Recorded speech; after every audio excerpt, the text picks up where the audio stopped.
Good morning students, welcome back to your maths classes. बच्चों, अभी पिछले वीडियो तक हम लोगों ने सेट्स पढ़ा था, समुच्चय है ना। तो and we have completed all the topics and exercise regarding sets. तो today I am going to start a new topic, trigonometry function. A chapter is there, relation and function in between these two chapters, but relation function को हम second chance में पढ़ेंगे। अभी हफेली से पहले हम trigonometric functions start करेंगे और हफेली के बाद रिलेशन और फंक्शंस पढ़ेंगे। ट्रिग्नोमेट्रिक फंक्शंस क्या होते हैं? फंक्शंस जो आप रिलेशंस फंक्शन मतलब जो आप अभी तक पढ़ते आए हैं ना, किसी भी दो दिए हुए अननोन या एक नोन एक अननोन के बीच में जो भी मैथमेटिकल रिलेशन होता है ना, एक्चुअली हम उन्हें ही फंक्शंस कहते हैं। ठीक है। ट्रिग्नोमेट्रिक फंक्शंस क्या होते हैं? ट्रिग्नोमेट्रिक फंक्शंस जो है वो ट्रिग्नोमेट्री वर्ड से बना है। Trigonometry means measurement of triangle.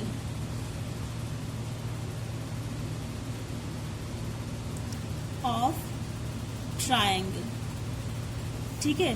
त्रिकोणमिति है ना, तीन कोणों मिति मतलब होता है गणना करना, तीन कोणों वाले शेप की गणना करना। तीन कोण किसमें होते हैं? ट्रायंगल्स में होते हैं। तो जब हम ट्रायंगल का मेजरमेंट करते हैं, ट्रायंगल के मेजरमेंट में क्या क्या इंक्लूड होता है? ट्रायंगल के मेजरमेंट में ट्रायंगल के ऑल थ्री एंगल्स इंक्लूड होते हैं। ठीक है, थ्री एंगल्स इंक्लूड होते हैं, उसके सभी साइड्स इंक्लूड होते हैं, रिलेशन बिटवीन साइड्स, उसके तीनों साइड्स के बीच में क्या रिलेशन होता है, या relation between sides and angles. ये सभी चीजें हम ट्रिग्नोमेट्री में कंसीडर करते हैं। What is trigonometry? Trigonometry is a branch of mathematics in which we are dealing with the different measurements of triangle, different aspects which affects a shape, size and properties of a triangle। ठीक है। हम त्रिकोणमिति में क्या पढ़ते हैं? किसी triangle से related सभी गणनाओं की चर्चा करते हैं, वो ट्रिग्नोमेट्री होता है। इस चैप्टर में भी हम ट्रिग्नोमेट्रिक फंक्शंस ही पढ़ेंगे। बच्चों, ट्रायंगल का शेप, साइज ये किस पे डिपेंड करता है?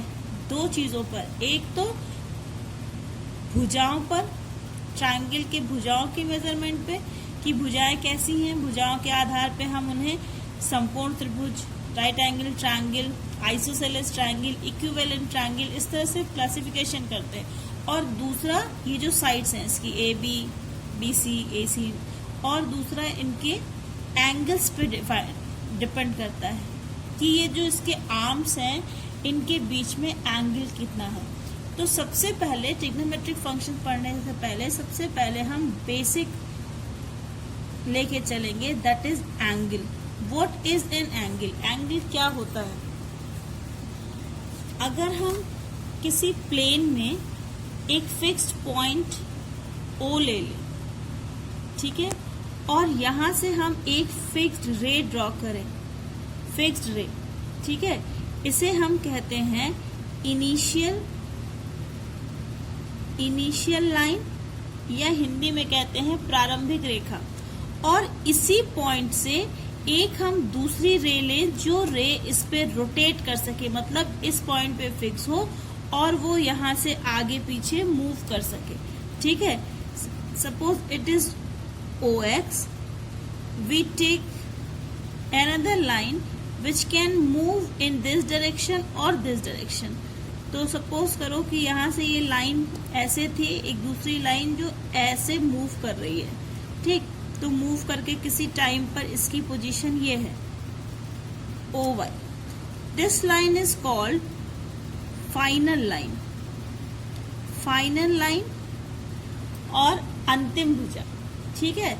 Then the inclination between these two line, inclination of ray OY on OX is called the angle. The measurement of this inclination, इस झुकाव की जो माप होती है ना, उसी को हम एंगल या कोण कहते हैं। एक ये प्रारंभिक भुजा है, इनिशियल लाइन जो फिक्स्ड है, दूसरी ये फाइनल लाइन है जो रोटेटरी है। रोटेटरी मतलब जो मूव कर सकती है।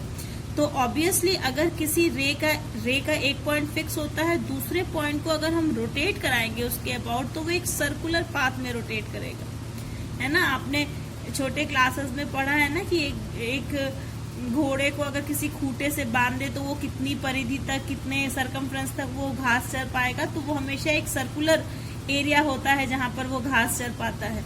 अगर एक पॉइंट फिक्स है और दूसरा पॉइंट रोटेट कर रहा है तो वो सर्कुलर पाथ पे रोटेट करता है। तो ये इसी तरह घूमते हुए जब एक पूरा चक्कर लगा लेगा तो उसी को हम 360 डिग्री कहते हैं ना। एंगल के सेंटर पे बना पूरा कोण कितने डिग्री का होता है? 360 डिग्री का होता है। ये आप छोटे क्लासेस में पढ़ चुके हैं। तो एंगल कैसे बनता है? एक फिक्स लाइन है, उस पर एक रोटेटरी लाइन है। तो वो जब रोटेशन करती है तो अगर किसी पॉइंट पर हमने उसे फिक्स कर दिया, उसका पोजीशन फिक्स कर दिया, तो उस समय दोनों लाइन के बीच का जो इंक्लाइनेशन है उसके मेजरमेंट को ही हम एंगल कहते हैं। अभी तक आपने सिर्फ इस डायरेक्शन में, सिर्फ ऊपर की डायरेक्शन में, या हम कहें एंटी क्लॉकवाइज डायरेक्शन में ही आपने एंगल्स को पढ़ा है। एंटी क्लॉकवाइज डायरेक्शन क्यों कह रहे हैं हम? अगर आपको घड़ी की सुइयां याद हो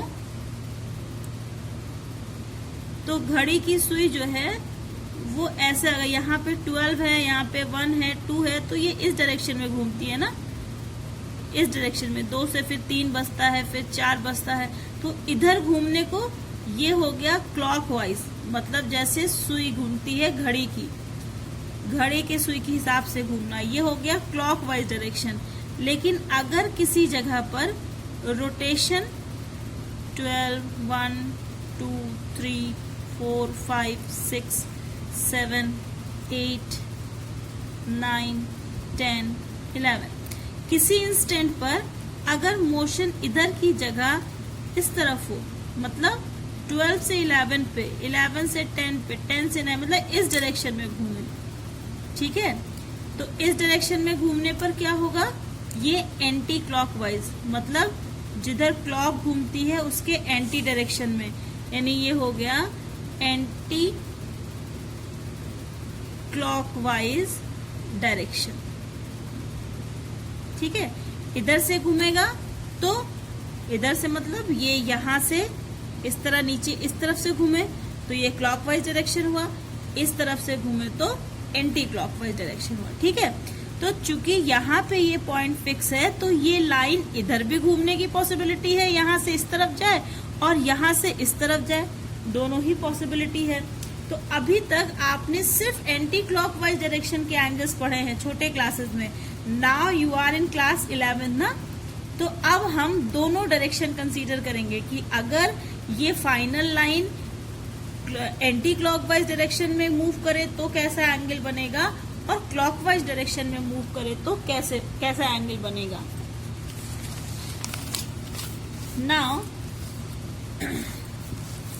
now we classify the angles on the basis of the rotation of fixed line। अगर ये इनिशियल लाइन पर fixed line anti clockwise direction, मतलब इधर घूमती है, then this angle is called positive angle. Positive angle, अगर आपको कार्तीय तल याद हो तो भी आप देखेंगे, ये अगर ये O है, ये X है, ये Y है, इस O को हम कहते हैं वर्टेक्स, ठीक है। इस फिक्स पॉइंट को हम कहते हैं वर्टेक्स। तो वर्टेक्स की लाइन OX है, इससे ऊपर है एंगल, इस डायरेक्शन में घूम कर गया है एंटी क्लॉकवाइज डायरेक्शन में, तो ये पॉजिटिव एंगल होगा। लेकिन अगर इस इनिशियल लाइन से जो हमारी रोटेटरी फाइनल लाइन है वो इस तरह नीचे घूमे, इस डायरेक्शन में आए, ये मेरा एरो ध्यान दीजिएगा, ये एरो इस तरफ है, यहां से इधर और ये यहां से इधर। तो जब ये क्लॉकवाइज डायरेक्शन में घूमता है तब जो एंगल बनता है उसे हम कहते हैं negative angle. Then 2 type of angles are One is positive angle, another is negative angle. When it is a positive angle, when the direction of movement of final side is anti-clockwise. जब anti-clockwise move करेगा तो इसे हम positive direction कहेंगे, और जब clockwise move करेगा तो हम इसे नेगेटिव एंगल कहेंगे. तो एंगल दो तरह के हो गए. अब इन एंगल्स को मेजरमेंट करना, कैसे मेजर करते हैं? सबसे इजी तरीका जो है, जो सबसे ज्यादा यूज होता है, it is degree measure. I hope कि आपको ये नेगेटिव और पॉजिटिव एंगल समझ में आ गया होगा. सपोज कीजिए आप एक 30 डिग्री का एंगल बना रहे हैं या 45 डिग्री का एंगल बना रहे हैं. ये OX लाइन है आपकी, आपने एक 45 डिग्री का एंगल बनाया. ठीक है, अगर ये इस तरह का एरो लगा है, then it is 45 degree plus positive. But if it is OX और यही एंगल,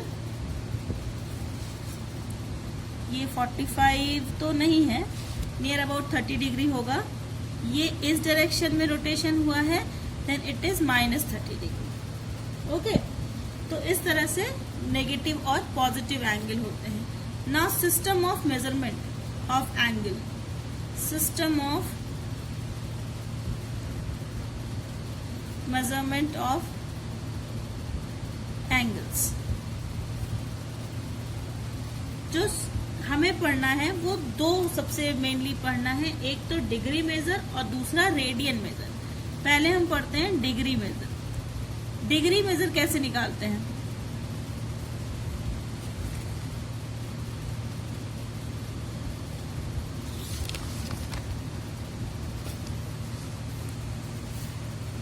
ये एक प्लेन है, ये पेज एक प्लेन है ना. आपने समतल पढ़ा है, एक समतल है. इस समतल पे अगर हम एक फिक्स्ड पॉइंट लें O, और इस O से हम 4 म्यूचुअली परपेंडिकुलर लाइन खींचे. म्यूचुअली परपेंडिकुलर लाइंस मतलब ऐसे 4 लाइंस जो सभी एक दूसरे पर 90 डिग्री परपेंडिकुलर लंबवत हो.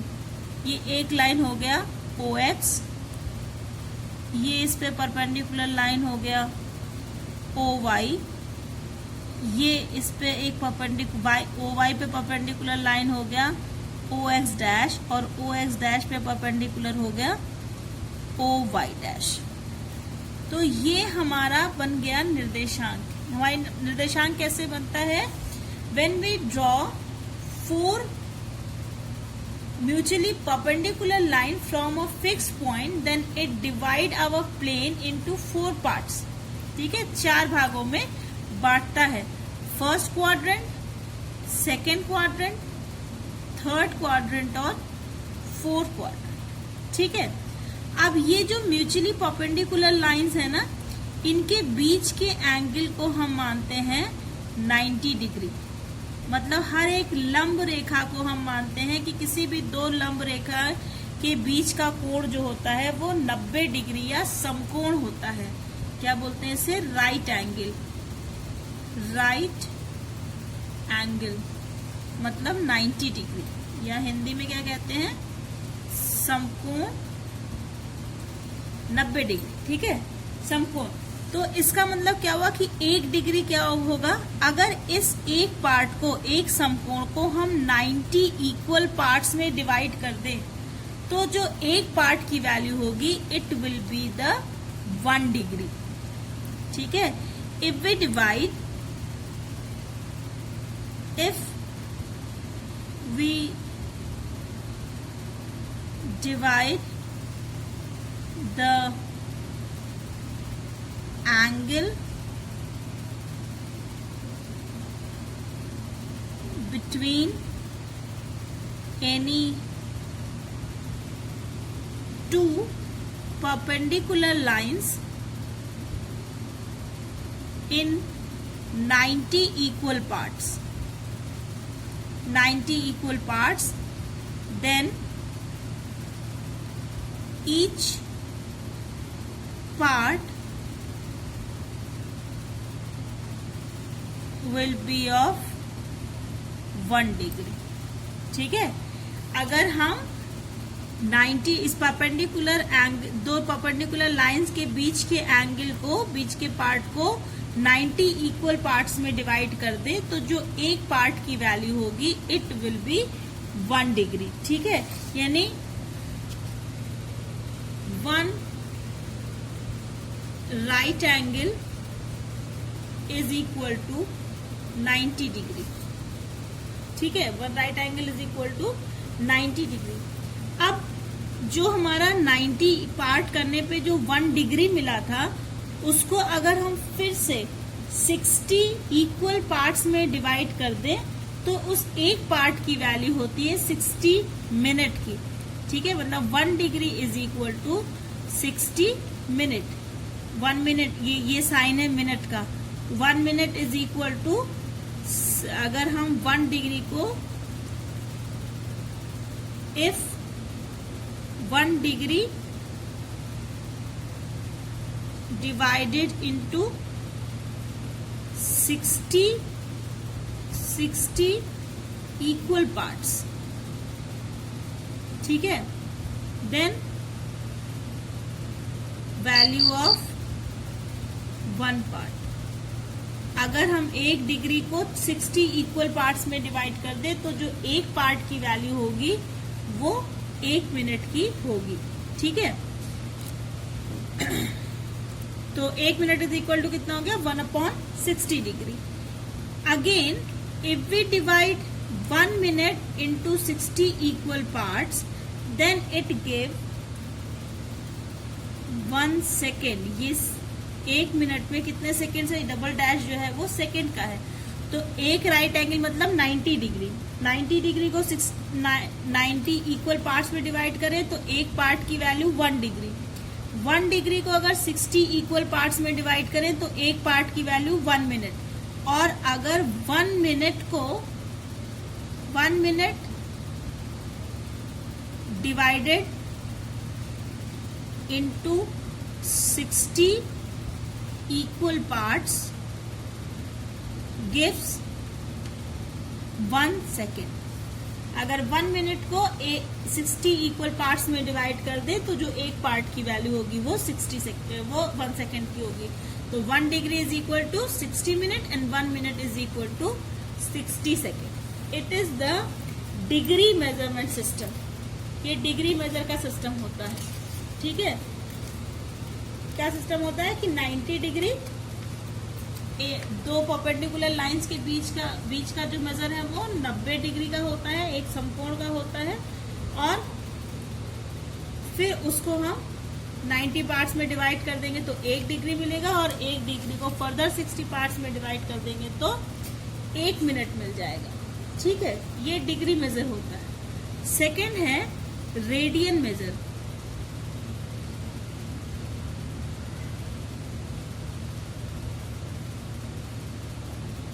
रेडियन मेजर क्या होता है, या इसे कहते हैं सर्कुलर सिस्टम भी कहते हैं, वित्तीय पद्धति भी कहते हैं, कि अगर एक हम सर्कल लें,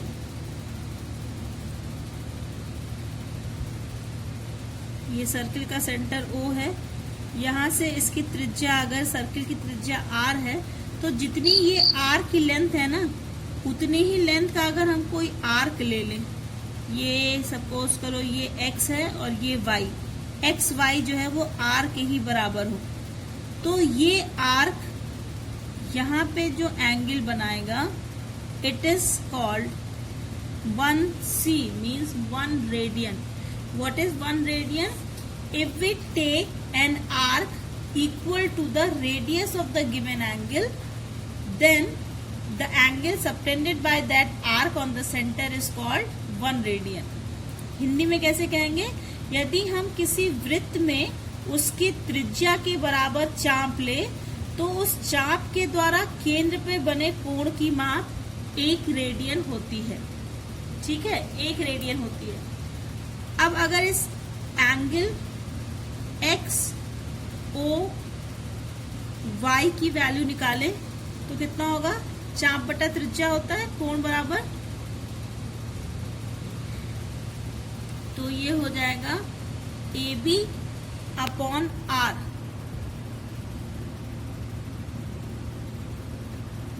अगर ये एंगल यहाँ से लेकर हम यहाँ तक पूरा ले लें, यानी 180 ले लें, तो चाप कितना हो जाएगा, इसे हम x डैश अगर माने तो ये चाप कितना हो जाएगा, ये पूरा यहाँ से यहाँ तक हो जाएगा, है ना। ये चाप पूरा x से x डैश तक हो जाएगा और ये एंगल कितना हो जाएगा, ये एंगल हो जाएगा 180 डिग्री, क्योंकि अर्धवृत्त पे बना कोण 180 डिग्री का होता है। तो 180 is equal to x dash upon radius वही है r। अब अगर हम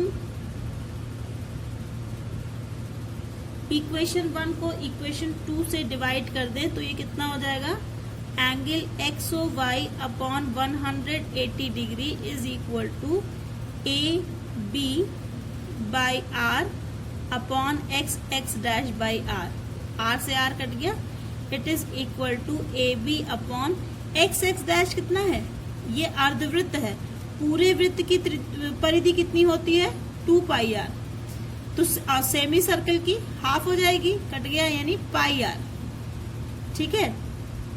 तो ये हो गया पाई आर। अब ये जो sorry it is X Y ना, not A B, it is X Y.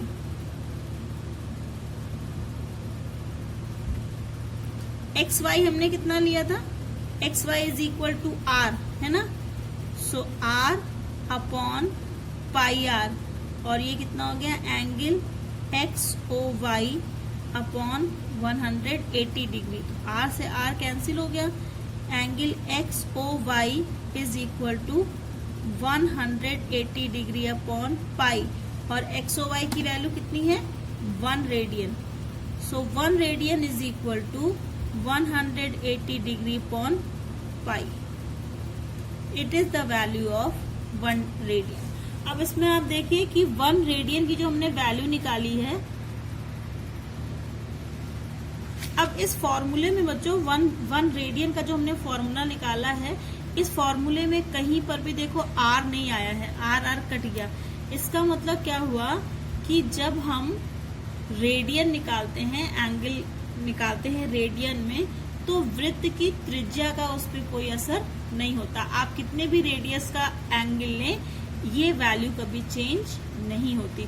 180 भी कांस्टेंट है, पाई भी कांस्टेंट है, तो इसका मतलब क्या हुआ कि ये measurement circle to circle change नहीं करता। किसी भी सर्कल के लिए ये एंगल हमेशा फिक्स रहता है 180 degree upon pi. So for today it is all for today. In our next video we will do the sums. हाँ, हम सीखेंगे कि एक सिस्टम से दूसरे सिस्टम में कैसे चेंज करते हैं एंगल को, डिग्री मेजर से रेडियन मेजर में और रेडियन मेजर से डिग्री मेजर में कैसे चेंज करते हैं। बट ये चैप्टर मैंने स्टार्ट कर दिया है, but you should focus on your unit test. So all the very best for your coming unit test. Good bye.